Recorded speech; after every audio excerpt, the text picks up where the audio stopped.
Hello there, my name is Valerie White Williams and I am a voice teacher and a vocal coach for Vocal Splendor Studios. Today I'm doing another reaction video and I'm really excited to get back to reacting to Michael Jackson performing Smooth Criminal 1993 in Mexico. Let's have a listen. My footsteps broke the silence of the Buddha lives.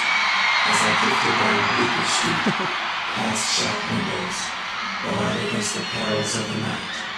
Up ahead, a neon sign emerged from the fog. The letters glowed red hot. In that way I knew so well, branding a message into my mind. A single word: hotel.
Stop just a minute. So this was one of the songs that is very much dancing, and I like to react to the Michael Jackson in this era because that's when he was singing live. He was doing a lot of dancing. He had this little mic clip. Later on, in later years, he actually did a lot of lip syncing, but because he had some health issues and things. But I like to see him doing live. 1993 was pure prime.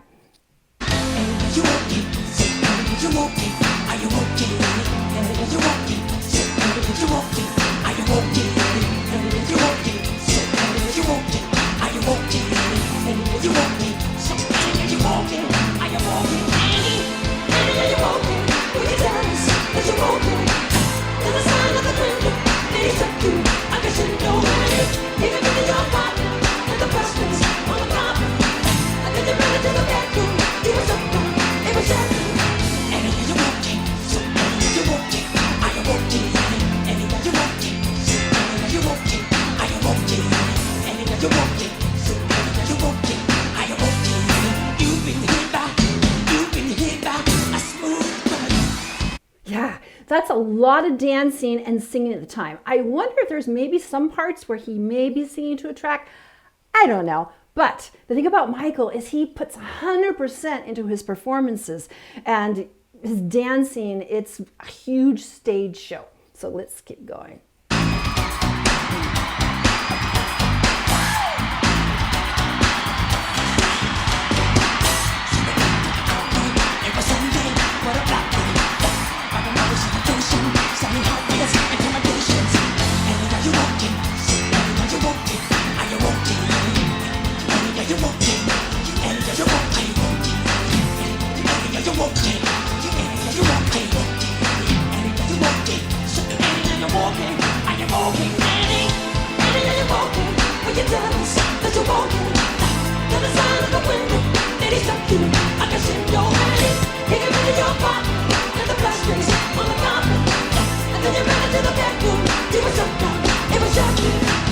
Okay, I'm gonna stop again. This is barely even time for me to pause. There's so much singing. It's layered, constantly moving. So when he's singing into that mic, he usually uses his head. This is not a rangy song. It's more of it's a song that's telling a story. It's more of a dance song, but it's not crazy high notes or anything like that. So he can focus on his movement and he keeps his head kind of in, it's kind of more of in a medium range. So he doesn't have to work as hard with the vocals, I'll be saying, with this particular song. Now, let's see what keeps going, because he's constantly moving. It's hard for me to even find a pause to make a comment. But of course, Michael is just the master showman and great choreographer. And he probably has other people that have helped him, but he's worked since a child to master the spins and really brings the dance into his performance.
Okay, I'm gonna stop just a minute. So right there, he was doing what we call ad lib, meaning he's making it up, gonna, hey, how? Yeah, so that was where you're gonna hear a little bit more, I don't wanna say more singing, but because the song is a little bit repetitive, it's great for dancing, but in those spots, he could kind of do what we call ad-libbing around the chorus and probably makes it up. But look at him, look how sharp they are. And those movements going like this, crazy. They must have had some sort of, I don't know, they must have had some ways they could lock their shoes. Interesting. He was always creating great dance moves.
That was really interesting to watch because, like I said, this was a song that was kind of limited in range and very repetitive, so it worked really well with a dance number.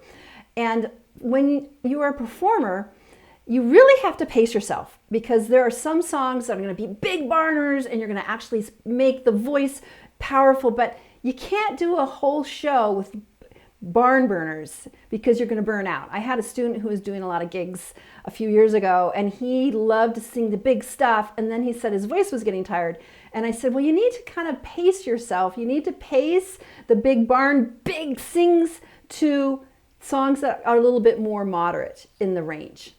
And it looks like that's the kind of song that worked in this setting because he was doing so much dancing. The melody was fairly in a moderate level. It wasn't really demanding. It wasn't a demanding vocal. And so he could do a lot with the dancing, which was amazing. You know, the leaning, all the moves, and he just had all the ways to kind of, I'm not a dancer. I've tried, but it's not my talent. But I admire dancers because they have to be so precise. And so this is a perfect song to kind of almost rest. I know he was working hard in the dancing, but he could rest his voice so he can prepare to do something that's more vocally powerful, because you just can't do that. Singers are athletes and you have to pace yourself in a long concert. And it's a science and an art to make it entertaining. So that's what I saw with this performance, is that he could kind of spend his energy on the dance moves. The voice part wasn't so demanding. It was kind of sitting in middle range, very repetitive. And then at the end, he could do kind of those ad-libs. Zip a bit. And so at the end, he could kind of give a little bit more vocally. But that's what pros do. You have to pace yourself. And I've worked with other singers, I've worked with other singers that were in bands, and what sometimes they would do is that another singer, like the bass player or the keyboard player or the guitar player, would sing to give the lead singer a break. I know that's what happened with Queen, because Freddie Mercury was the lead singer, but it's a long concert and people want more, and you have to pace yourself. And so with Queen is the other singers took over. The drummer would take over a few solos. So the other singer could take a break, rest the voice before we're going to go on and do something else. So this seems to be like a resting the voice song that, I'm a singer and I understand pacing, but when I say that it's a resting the voice song, it doesn't mean it's not as good. Because it doesn't really matter. It's really about the energy of the music and the whole performance and the amazing dancing. That was a lot of dancing and very choreographed tightly with all the guys. And it was really interesting, like the Smooth Criminal, and then the guys behind him got shot, crazy choreography. But that's what you do when you're professional. You cannot just go balls to the wall every song. That's not going to work. And even opera singers are that way. Opera singers also will do some ensembles that aren't as challenging, or they might sing along with the chorus, and then they're going to save their voice for the big powerful things, because singing for several hours, balls to the wall, is not healthy for everybody. We need to pace. We need to pace our voice, and that's what he was doing here, very skillfully. Very skillfully. I don't know the set. He might go into a more dramatic piece, but that was just, he was sweating. I'm not saying he wasn't working hard, because he was. The choreography was really intense, but the vocals weren't very demanding in this particular song, which is good. And that's the perfect thing. Every singer with a set needs to have that, so they can kind of like go through something somewhat mellow and quiet, or just not so intense, so they can pace themselves like an athlete. So yeah, it was really interesting to see that, because being in my own performances, you got to pace it. You have to pace it. And of course, when you're the only star, you're the big person, you're not in a band, it's just all him, you need to create a performance set that's going to work for you over the whole set. So yeah, it was really great to see, and I just always love seeing Michael, especially in this era, because he's so creative. And the later era, where he was lip syncing a bit more, he still was a master performer and just completely captivating the stage. So this is great, and I look forward to making more Michael Jackson reactions. So if you love Michael Jackson as much as I do, make sure you subscribe and click on the bell so you get notified of all of my uploads. And I also want to let you know of my 2 free passion projects on Facebook. The first is Creative Soul Alignment, and that's for people that are interested in creativity and spirituality, because you know what? It's the same thing. We are here to create. And we are always creating. Whether you think you're an artist or not, you are creating your life the way you see fit. So we are here to create a world that works for everybody, without creepy overlords, unelected people telling us what to do.